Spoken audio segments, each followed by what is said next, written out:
bagi soalan yang terakhir saya kepada saudara Anthony Loke, ya, saya terpanggil untuk bertanya sebab Dr. Razi dia kata antara sebab Bersatu perlu keluar daripada Pakatan Harapan adalah kerana desakan daripada DAP.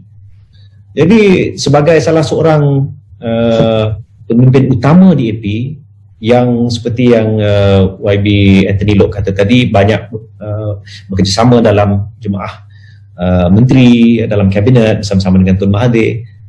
Adakah dakwaan Dr. Razi Jidin ini benar yang DAP ni selalu mendesak sekian-sekian perkara daripada Tun Mahathir? Ya, saudara Fahmi, itu yang saya cakap tadi.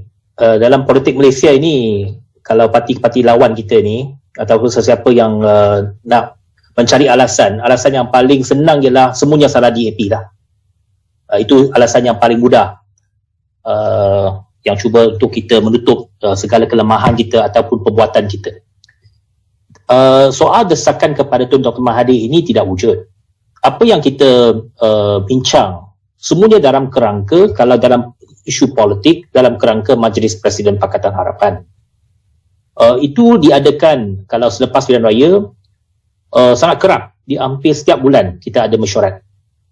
Cuma kita ada sedikit gap yang tidak bermesyuarat. Saya setiap kali kalau ada mesyuarat Majlis Presiden Pakatan Harapan, saya tentunya akan hadir. Cuma yang Majlis Presiden Pakatan Harapan yang terakhir itu sebelum kerajaan kita jatuh pada bulan Februari, saya tak dapat hadir sebab saya ada rawatan rasmi di Eropah. Pada ketika mesyuarat itu diadakan, saya ada di Sweden pada malam itu. Tetapi saya mengikuti apa yang berlaku dalam mesyuarat itu. Dan mesyuarat yang dikatakan mendesak Tun Dr. Mahathir untuk berundur itu, sebenarnya keputusannya tidak begitu. Mungkin dia orang pre-empt lah. Dia kata nak cuba katakan itu satu mesyuarat yang digunakan oleh DAP dan PKR untuk mendesak Tun Dr. Mahathir berundur. Tetapi saya ikuti live sidang akhbar selepas mesyuarat Majlis Presiden Pakatan Harapan itu melalui live, dan saya dengar bahawa Tun Dr. Mahathir menjawab sendiri bahawa dia kata betul ada pandangan, ada dua pandangan, tetapi akhirnya semua pihak bersetuju supaya menyerahkan keputusan itu kepada Tun Dr. Mahathir bila untuk mengadakan transition of power itu. Jadi soal bahawa kita mendesak itu tidak timbul. Mungkin ada seorang dua wakil DAP ataupun pemimpin DAP yang selalu membuat kenyataan. Tetapi yang pentingnya daripada sebuah parti politik bukannya melihat kenyataan individu.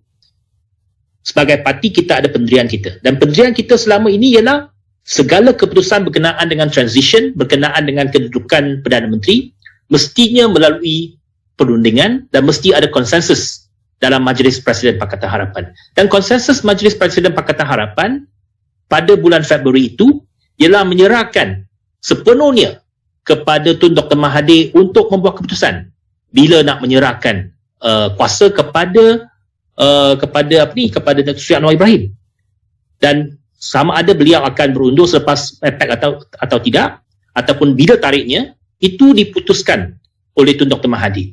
Jadi itu keputusan yang telah dibuat oleh Majlis Presiden Pakatan Harapan pada malam tersebut, iaitu 2 hari sebelum pengkhianatan besar-besaran berlaku.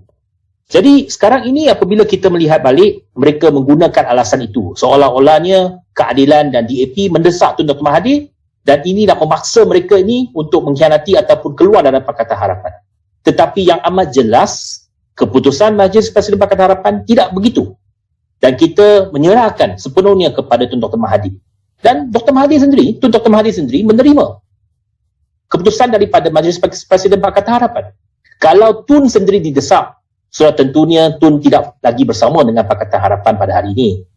Tetapi apa yang jelas, pendirian daripada Tun Dr. Mahathir amat konsisten bahawa beliau tetap mempertahankan mandat yang dimenangi oleh Pakatan Harapan pada 9 Mei 2018, dan itu yang kita laksanakan pada hari ini, dan pendirian yang sama masih dikekalkan oleh Tun Dr. Mahathir dan beberapa rakan daripada Bersatu bersama-sama dengan parti-parti dalam Pakatan Harapan.